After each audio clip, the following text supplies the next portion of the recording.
Hi everyone, and welcome to day 1 of my holiday card series. Today's card will have a wreath with a die cut center. Jumping right in, I have here a piece of light beige cardstock from Recollections, cut at 4 inches by 8 inches. I wanted the color to be a bit warmer, so I'm using a blending tool and some brushed corduroy distress ink to give the paper a more goldeny aged parchment look. You could definitely skip this step if you like the color of your cardstock already, or use a different color ink for a different effect. I'm paying extra attention to the edges so they look darker and more defined. It's something that really pays off at the end. Once the color is where we want it, we can go ahead and score the paper where we're going to fold it. This is going to be a gate folding card, so I'm scoring it at 2 inches and 6 inches. That will give me a 4-inch square in the middle and sides that will meet in the center. Once that's done, make sure to press the edges down really well with a bone folder or your fingernails. That, combined with the scoring, will give you nice crisp folds. It's always good to score your cardstock before you fold to get cleaner lines and prevent cracking. I use a Martha Stewart scoreboard, but there's a few different ways to do it. Since I'm going to be cutting out the inside of the wreath, I'm using the grid on my mat to position the die I'm going to use in the center of the card and taping it down. Then I can trace around the outside to make the guideline for my wreath. This way, I know my wreath will be centered and won't be too far from the circle I cut. To create the wreath, I'm using this holly leaf stamp from Studio G.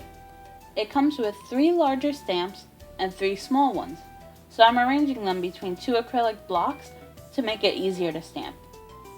So you can see, I put the largest stamp on one side of one block, the 2 medium-sized stamps on either side of the second block, and then the 3 tiny ones I'm putting on the second side of the first block.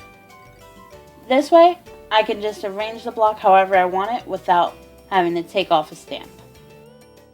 Before I actually stamp, I'm going to tape my card base down so it doesn't move and spread some powder to remove any static it may have. There's some products you can buy to do this, but I'm just using baby powder in a sock. What can I say, it gets the job done. So now we finally get to start stamping. I like to take my time with this, but it's really not difficult.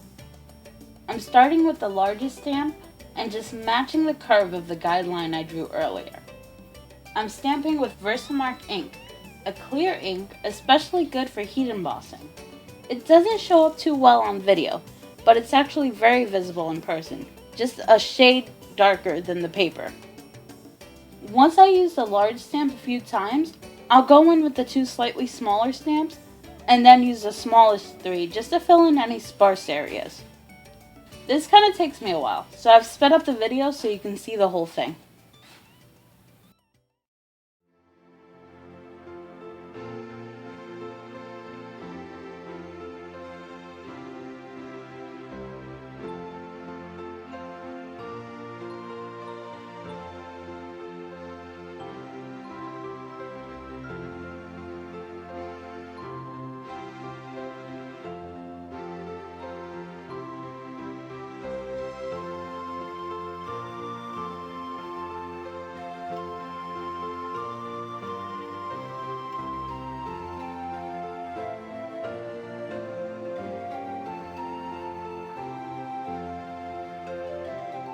Now that we're done stamping, we can put on the embossing powder. I'm going to be using this dark green color over everything, but don't worry, I'll bring the holly berries back in later. This is probably the simplest part. Just sprinkle the powder over the stamping we did and knock off the excess. I'm using a coffee filter to catch the excess powder, and a thin paintbrush to take off anything that's stuck in a spot I don't really want to emboss. Everything that's left in that coffee filter will be going straight back into the bottle. Unfortunately, my heat tool wasn't nearby at the time, so I've used it off screen, but you can see that holly is now a shiny dark green. We're going to be embossing the berries next, so after I put some more powder on, I'm going to use my Versamarker to create some small dots. The Versamarker is just a marker form of the Versamark pad we were using earlier. It's really convenient though for little things like this. I'm doing mostly clusters of 3, and going over the more prominent berries from the stamp set that we colored green. But I'll also add in a few here and there where they seem appropriate. Just be creative with it.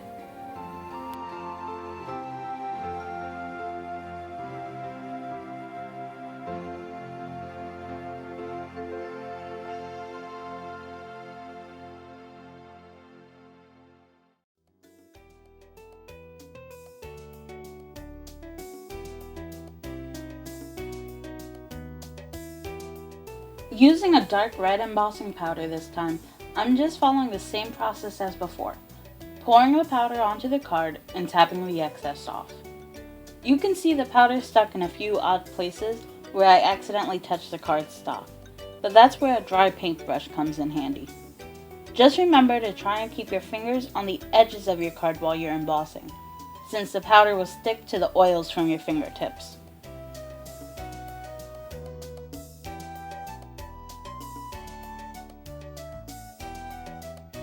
I've heated the powder off screen again, but I promise you'll see the finished result later on in the video. Next, we'll emboss the sentiment inside of the card. This is going to show through once we die cut the circle, so I've chosen a smaller stamp that will fit inside the die I'm using and stamped in the center of the square. The stamp says, "All is calm, all is bright," and it's from an older set, I believe from Recollections. I'm sorry, I forgot to show it in the video. You can see this is the same process as before.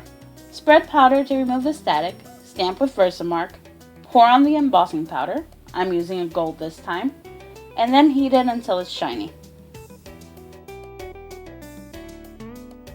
Alright, now that everything is embossed, it's time to die cut that circle. To do that, I first line the die back into the center of the card and traced around the inside of it, since my original guideline got lost in the wreath.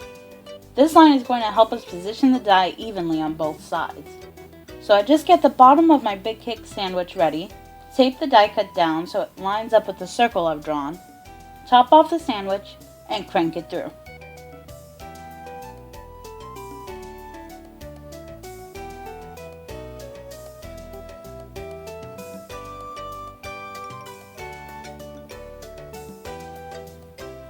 It cuts super easily. Then we can do the same on the other side and crank it the other way.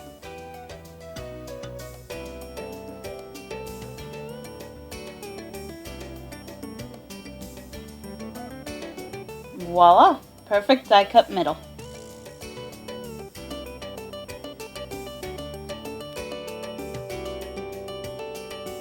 Now it's time for the final step, the bow.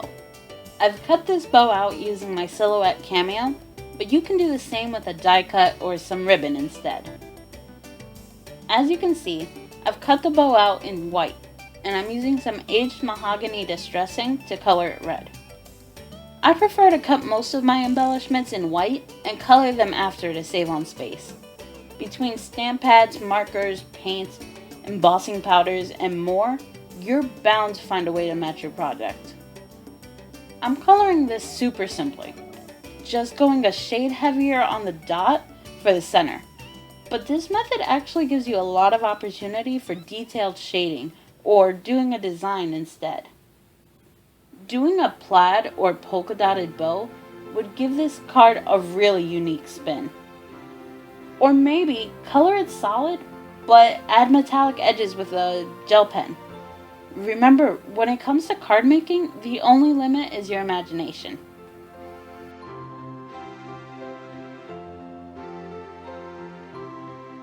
I'm going to put a link in the description for anyone with an electronic cutter who may want to use the same bow I did, but I thought I'd show you how I assembled it either way. First, I squeezed some Ranger Multimedia Matte off to the corner of my craft mat. This is a really strong glue, and it doesn't shine at all when it's dry, so it's perfect for this. I'm picking up just a bit with those tails, and then spreading it with my finger. Then I just adhere it following the natural curve of the bow, making sure the sides can still close. You can also stick these to the back, but I wanted a flat surface there.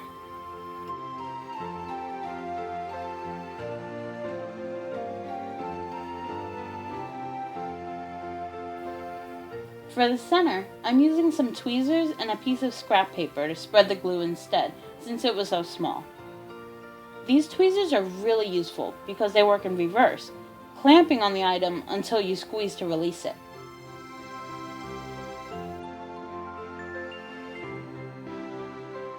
On the back, I put repositionable adhesive on one side and more multi-medium glue on the other. This will help it stick permanently to one side of the card, but just gently hold the other side closed. In retrospect, I probably shouldn't have colored the back of the bow, but too late now. It's stuck anyway. And that's the card. I hope you enjoyed. Thank you so much for watching.